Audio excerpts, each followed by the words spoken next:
અંકલેશ્વર નગરપાલિકા દ્વારા ward number 2 માં આવેલા ઉન્નતિનગર વિસ્તારમાં છેલ્લા 10 દિવસથી ગટરના ગંદા પાણી રસ્તા પર ફરી વળતા રહીશોમાં પાલિકા સત્તાધીશો વિરુદ્ધ ભારે રોષ ફેલાઈ જવા પામ્યો છે। નવાઈની વાત તો એ છે કે આ વોર્ડમાંથી જ પાલિકાના વર્તમાન ઉપપ્રમુખ અને પૂર્વ પ્રમુખ જેવા દિગ્ગજ નેતાઓ ચૂંટાઈને આવ્યા છે। અંકલેશ્વર પાલિકાના વોર્ડ નંબર 2 માં આવેલ ઉન્નતિનગર વિસ્તારમાં ગત વર્ષે જ લાખો રૂપિયાના ખર્ચે નવી ડ્રેનેજ લાઇન નાખવામાં આવી હતી।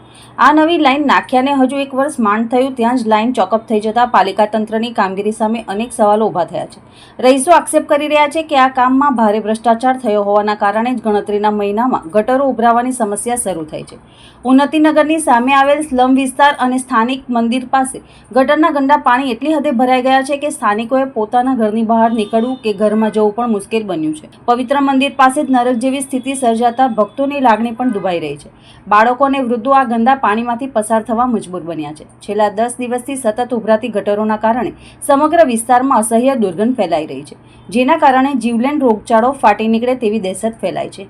આ અંગે સ્થાનિકો દ્વારા પાલિકા તંત્ર અને ચૂંટાયેલા સભ્યોને વારંવાર મૌખિક તેમજ લેખિત રજૂઆત કરવામાં આવી હોવા છતાં ધ્યાન આપવામાં આવતું નથી। આ પરિસ્થિતિના પગલે સ્થાનિકોમાં પાલિકા તંત્ર વિરુદ્ધ ભારે રોષ ફેલાયો છે।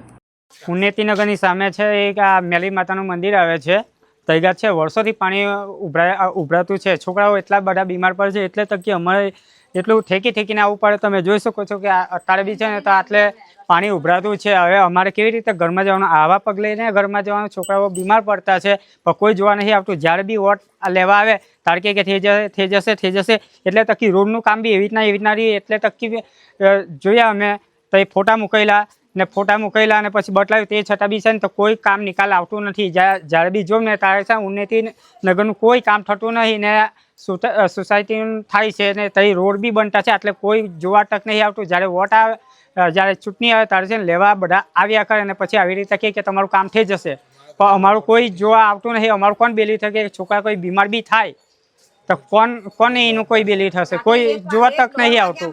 હું તારફળિયા અંકલેશ્વર ઉન્નતિનગરમાં રહું છું। હલો, વિનય વસાવા બધું વાયદા કરીને ગયેલો છે કે આ ગટર બનાવી દઉં, આ રોડ બનાવી દઉં, પણ કશું હજુ કર્યા નથી। નવી ગાડી આવીને અમે કહીએ છીએ તો પાછો અમને એવી ધમકી આલે કે તમારા લીધે ખરી હું આવેલો છું, તમારા વોટના લીધે ખરી આવેલો છું। તો આટલા ટાઈમથી વાયદા બતાવે છે, આજે કેટલા વર્ષથી આવી ગટર ઉભરાય છે, રોડ નહીં બનાવતો, કંઈ નહીં। હવે મંદિરે બધું કેટલું પબ્લિક દૂરનું આવે છે ને લોકો બધી વાતો કરે કે તમારા મંદિર હવે આટલો બધો ગજવાળો, તમે તારું જ નામ લઈએ છે, ત્યાં વિનય વસાવા અમારું કશું કરતો નહીં। આ લોકો આવે બધું બહારનું પબ્લિક, તે લોકો શું વિચારે કે આ લોકો આવા ઘરમાં રહી, આવી ફળિયામાં રહી, લોકોના બંગલાવાળા છે તેમની તઈ ગાડી તું એ ચોખ્ખું કરી આપ્યું। અમારી ગરીબ છે, અમારા પતરા છે એટલે તું આવું રવા દીધું। તો એ ગાડી રહી તો તને ખબર પડે કે કેવું છે ને કેવું નહીં।